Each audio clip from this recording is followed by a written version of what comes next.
So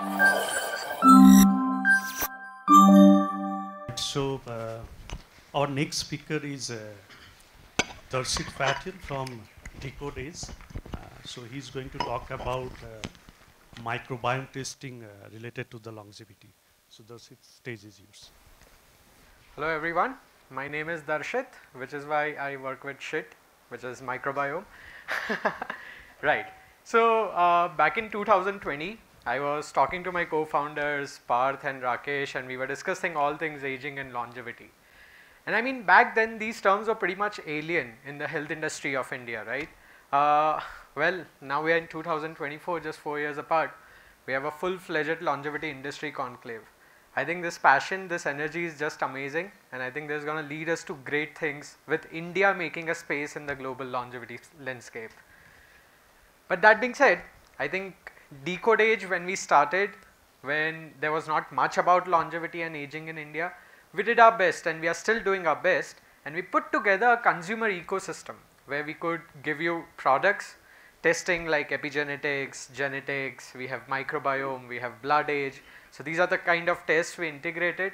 We provide them knowledge, we create good content, we try to bring out the science that is there, and then finally we have also brought in experts, doctors, scientists, so that we can provide the whole ecosystem of health that a consumer would need. But today I am not here to talk about that ecosystem. I am here to talk about that little bubble within Decode Age that is growing every day, and that is research. And obviously with my slide title you would know that my research is into microbiome, and I told you the other reason at the start, of course, right? Well, so when I looked at the literature about what is microbiome and aging and what are the different relationships that are there, I think one of the most interesting thing that came up, and someone even discussed that there's not enough causal relationships. I think there was one where a group of scientists, which is not clear here, but I'll just tell you. So they tried to take the fecal matter from an old mice and they put it in the young mice, and they saw that a lot of markers which are associated with aging, like central nervous system inflammation, retinal inflammation, and cytokine signaling, were severely impacted. Interestingly, when they took the young mice microbiome and put it in this old age mice microbiome, the symptoms were reversed. They claim that this is one of the first causal relationships between aging, age-related diseases, aging, hallmarks of aging, and the microbiome. Obviously, this became a foundation for the 2023 revised paper of hallmarks of aging, where dysbiosis was officially added there. Now, beyond all this, of course, the microbiome community has some consensus, or something I think someone in the panel even discussed about associations and correlations, that there is, for example, saccharolytic potential, proteolytic potential going up and down with aging. There are butyrate producing bacteria which reduces as you age, and there are a lot more other factors like TMAO and other metabolites also being secreted. Based on all this data, we have so many health tools now: microbiome test, personalized healthcare, right, personalized dietary recommendations. There are therapeutics, someone is even claiming personalized probiotics these days, right? But there has never been a good diagnostic or a biomarker identified or recognized by regulatory bodies in microbiome. Have we ever asked the question why, especially on the industrial side? Maybe because there is a whole diverse array. There is a whole diverse array of technology being used throughout the global landscape of industry in microbiome. This pathogen assay is great for detecting certain low abundant pathogens, but does not have a good coverage. This 16S, great for detecting taxa, bacteria, but there's often challenges with amplification bias. There's challenges with taxonomic resolution. You can't know what the species and strains are. There's short read and long read metagenomics, each one having their own problem. Short read has problems with genome assemblies, and it cannot take up the overlapping areas in the genome of microbiome because of the shorter reads. And then there's long read, which has its own challenge, which I'll talk a bit about later because that's our approach. And finally, there's metatranscriptomics. I think there's a big time company, I would not name that in the world, which says that metatranscriptomics is the way to go in microbiome. But there's a sampling time bias associated there, and you cannot get the entire coverage of the microbial genome as well. So there are drawbacks everywhere and there are benefits everywhere. So why is our approach long read metagenomics? Because first of all, we like genome assemblies, so we like long reads coming in so that we can counter the base calling accuracy that has been a problem with ONT. It's portable and inexpensive. Everyone wants inexpensive solutions. We have to make it affordable, and we can go to species and strains level. That is very important here.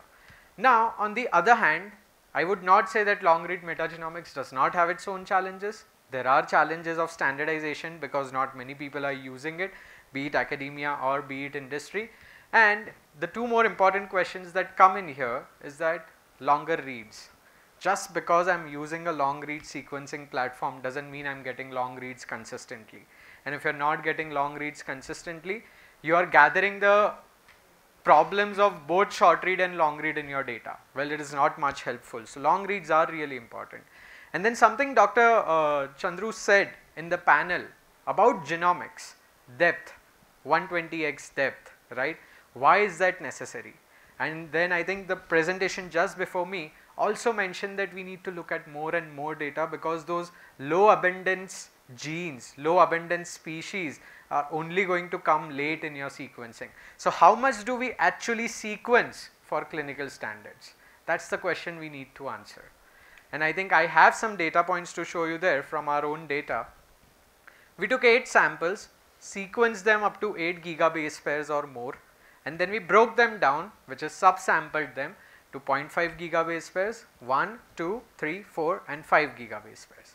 Now, we wanted to check what is the effect of depth on different taxonomy and functional markers. So, first we looked at Shannon diversity, North Star metrics used in microbiome oftentimes, and in Shannon diversity we did not see any difference. There was no statistical difference. You will see it in that plot. There is no statistical difference across the across all the subsamples. But then the story changes a bit when I look at the number of unique species that are being observed.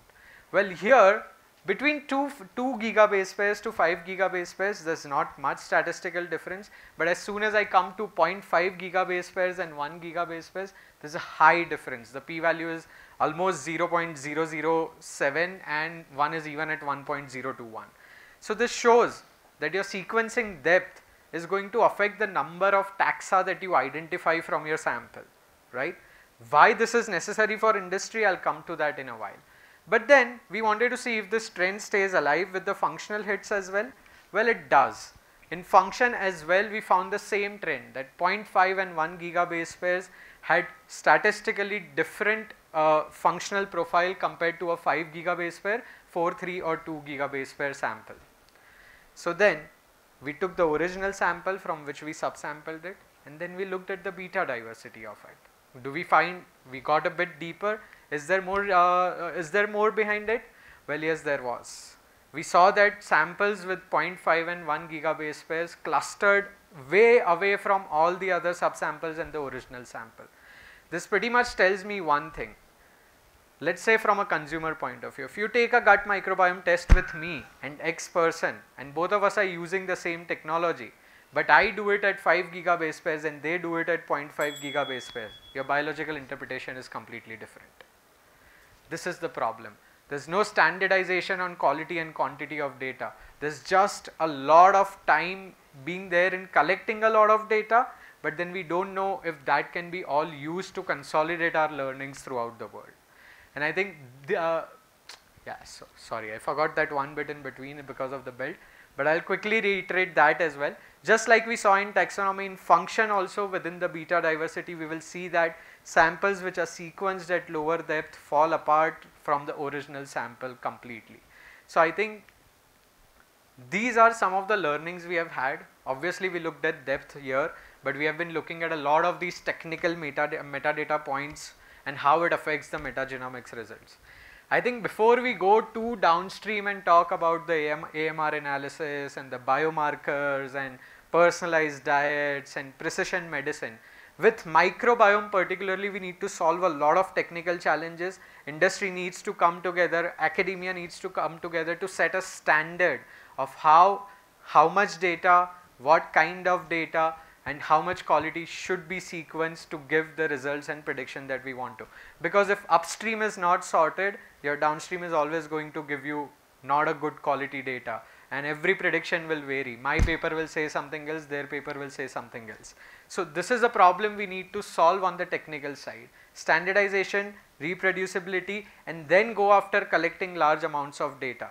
And apart from that, of course, I think two issues that have been even discussed in panel is what is the definition of healthy and regional microbiome, right? I don't have it. If someone has it, please help me out with that, right? And of course, on the industry side, we have practical challenges. There's awareness in the clinical community, in the consumer community as well. I have a problem with collecting my stool is one of the most important things I've heard throughout my customer experience as well. This turnaround times and pricing, something again discussed in the panel. And most importantly, consumer is already confused which technology is better. Forget about what is better in that technology itself. So this is all the problems that we first need to solve to even go where we want to eventually. I think that's my time. Thank you so much.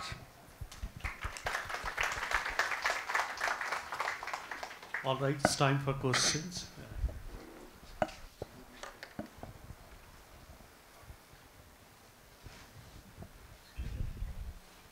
Thank you. Okay, so hi, I'm Dinakaran. So you said long reads is what you guys use, but to benchmark it against to something, the data that is available is 16s, right? And having this much of information also is not helpful. How at the end of the day you need to give recommendations, right? Like let's assume you get strain level data to your customers. You don't have much data to do anything with the long read methodology, right? Like no, so we need to develop the data definitely. I think there are good research studies or cohorts which are based on long read metagenomics as well. And I mean, there's not enough data in any of the communities that we know of. There's majority of 16S data, and we are talking about species and strains, but 16S doesn't predict them at all. And I think my whole point in conclusion is that unless we are confident in predicting what we are predicting, how can we be confident about recommendations at all based on that? If you see, you need there is data. You have more 16S data, right? But it's good to go with 16S, right, rather than going long read, because you will be this baby steps, like you will have small data and we don't have anything to benchmark against it, right? I understand you don't get species and strain level data, but no, forget species and strains, you don't even get a functional level data, right? You don't get genes, you don't know what is the metabolic potential of your gut microbiome, you don't know what kind of potential metabolites they might be releasing. So these are all the things that, and 16S more of has an amplification bias already. You might be over predicting or under predicting a certain species. I have one question. I'm Monolekha representing Project Serotonin. So one part of the question is, see for diagnostic markers like EGFR, LDL, total cholesterol, we know like the population reference range is this. Total cholesterol going above 200 is not right. So something like that, when you have a diagnostic report from a gut microbiome, so we have many species. What is the population reference taken from?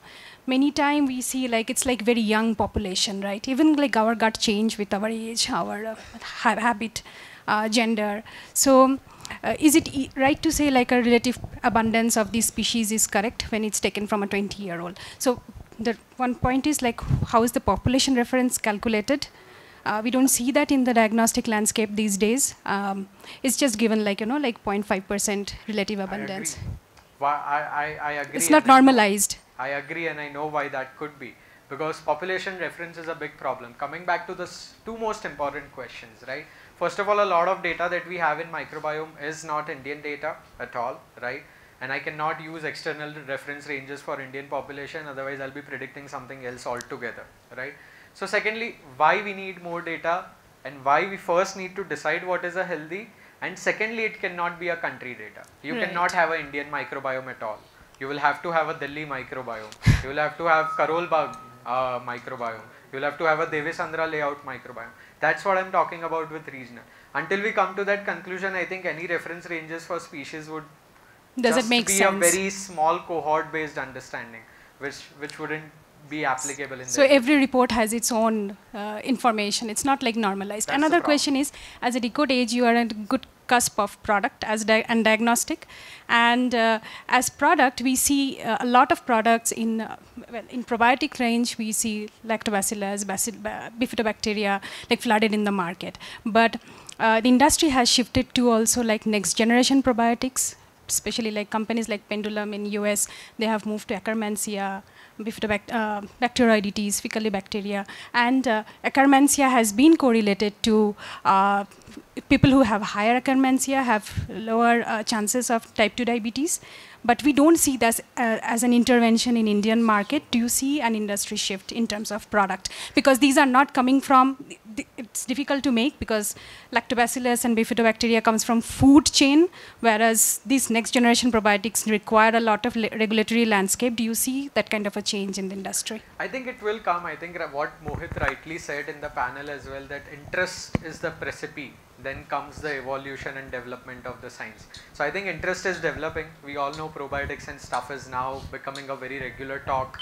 I am not very sure about the current efficacy of those products, but I think it's a good start for the Indian landscape. We are only going to get better from here. One last and quick question, sorry.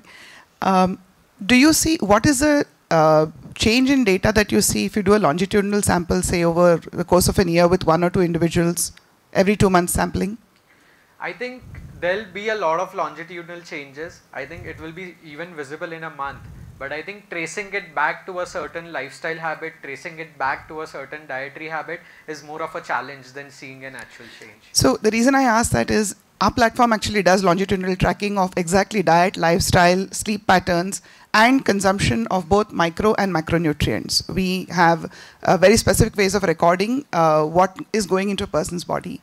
But we would like to we'd like to understand how that actually reflects in the gut microbiome, because including gut microbiome data is part of our future plans at Serotonin Labs. But how robust will the data be is my question. So if you have any insights on that. We'll have to sit down and figure out first what we want to do with that data, and then only we can even decide which technology to use, what kind of, for example, depth we have to go to, and all the other parameters and metadata that would affect that. Thank you. Thank you. All right, so let's thank Darshit for a wonderful talk.